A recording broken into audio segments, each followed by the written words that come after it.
met by a potential customer, all furrowed brow and breathless from dashing up the steep stairs to the second-floor shop, the seemingly innocuous, "Can I just pop in for a quick minute?" out of her mouth before Georgia could even insist they were done for the night. She'd open the door a little wider, knowing all too well what it was like to juggle work and kids and still try to sneak in a little something for herself on the side, reading a book, coloring her hair in the bathroom sink, taking a nap. "Come in, get what you need," she'd say, putting off the short climb to her sparsely decorated apartment on the floor above. She never let any straggler stay past 9 on a school night, though, because she needed to shoo her Dakota from the corner desk where she did her homework. But Georgia would never turn away a potential sale. She'd never turn away anyone at all. "You can go home, Anita," Georgia would say over her shoulder to the trusted friend who worked in the shop alongside her. Anita always stayed until closing time, peeking in on Dakota's studies as Georgia wondered about keeping the older woman out too late. But even though she had the opportunity to leave, Anita, who still looked as fresh in her Chanel pantsuit as when she'd come in for her shift at 3 p.m., just smiled and shook her head, her silver bob falling neatly into place. Then Georgia would step out of the doorframe to let in the straggler, a resigned smile revealing the beginnings of tiny crinkles around her calm green eyes. "Here we go again," her face seemed to say.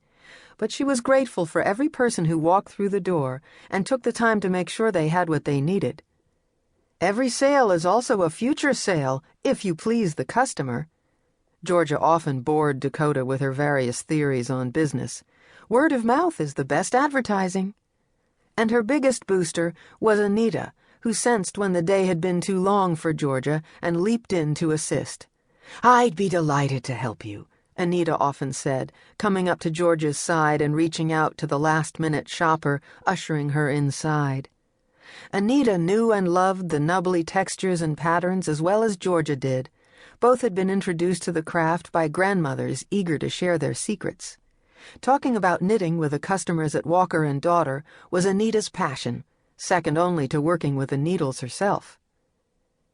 Anita was captivated by the craft from the moment her Bubba asked her, as a chubby-cheeked youngster, to hold a skein of thick, warm yarn. She watched her grandmother work the needles quickly, fashioning the hunter green string into a small, smooth cardigan, with thick buttons for little fingers to grasp. And when that same grandmother presented the finished sweater to Anita, well, a knitter was born.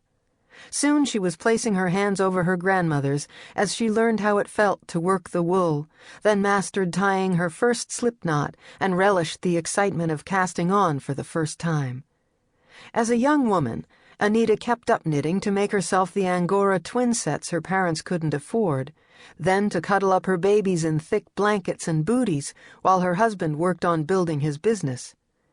She just kept at it, long after she needed to make clothes for her family, long after her husband's hard work had built a life that was more than comfortable. And then, when she was well into middle age, she threw out the pattern books and began experimenting with patterns and color to create unique designs.